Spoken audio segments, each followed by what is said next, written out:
अगर ये दावा सही है तो बहुत बड़ा बवाल हो जाएगा गुरु। इसका असर सिर्फ मिडिल ईस्ट पर नहीं पड़ेगा बल्कि पूरी दुनिया पर पड़ेगा।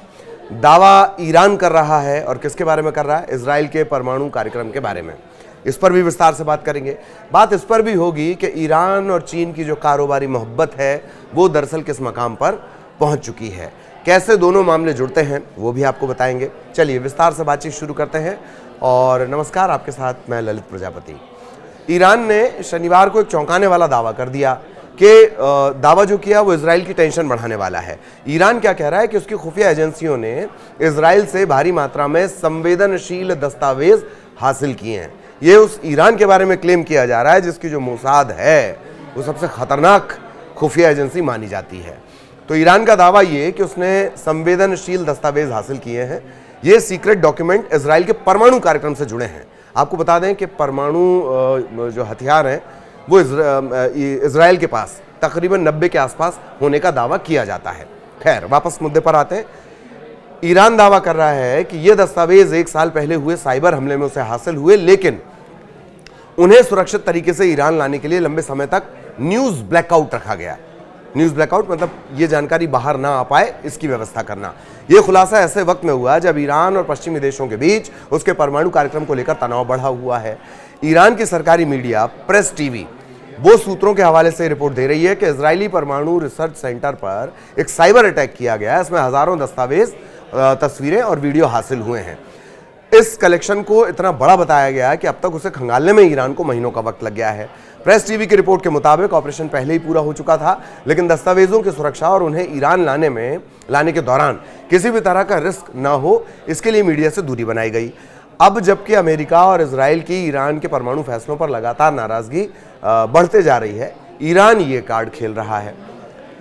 अब आपको ये याद दिला दें कि 2018 में इजराइल के जो प्रधानमंत्री हैं बेंजामिन नेतन्याहू, उन्होंने ये दावा किया था कि उनकी एजेंसियों ने तेहरान से ईरान के परमाणु कार्यक्रम की पूरी आर्काइव चोरी की थी, जिससे दुनिया को ये पता चला कि ईरान ने पहले से अधिक परमाणु विकास किया था। अच्छा, दोनों ये दावा करते रहे हैं। इजराइल ने पहले ये दावा किया कि हमने उनके परमाणु आर्काइव्स चुरा लिए हैं, और अब ईरान इस तरह का दावा कर रहा है। खैर, अमेरिका में राष्ट्रपति डोनाल्ड ट्रंप के सत्ता में आने के बाद से ईरान के साथ एक बार फिर न्यूक्लियर डील पर बातचीत शुरू हो चुकी है। इजराइल ने ट्रंप को यह आश्वासन दिया है कि जब तक इस न्यूक्लियर डील पर कोई बातचीत फेल नहीं होती है तब तक वो ईरान की परमाणु साइट पर हमला नहीं करेगा। इससे पहले वॉल स्ट्रीट जर्नल में एक रिपोर्ट सामने आई थी।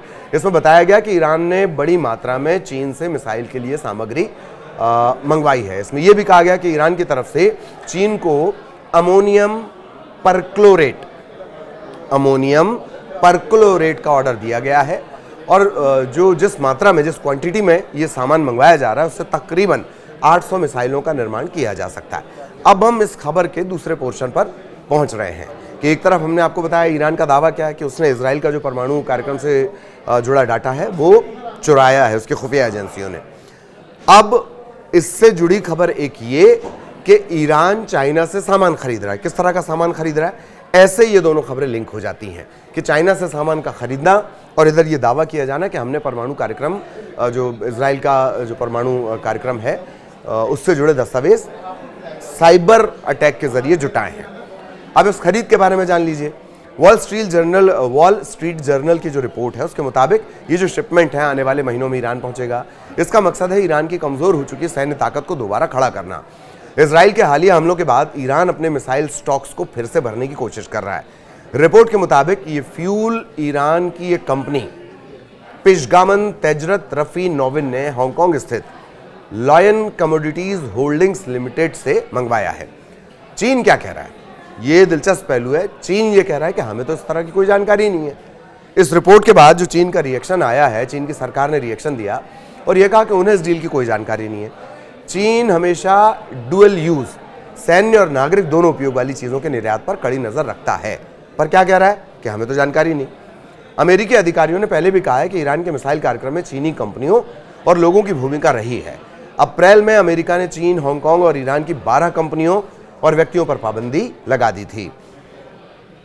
दरअसल एक विस्फोट के बाद चीन और ईरान की जो मोहब्बत है उसका कनेक्शन सामने आया था।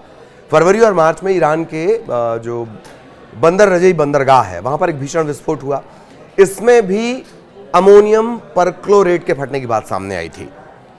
माना यह जा रहा है कि वही सामान था जो चीन से आया था। 260 शॉर्ट रेंज मिसाइल बनाने के लिए इसका इस्तेमाल होता और उसके लिए काफ़ी था।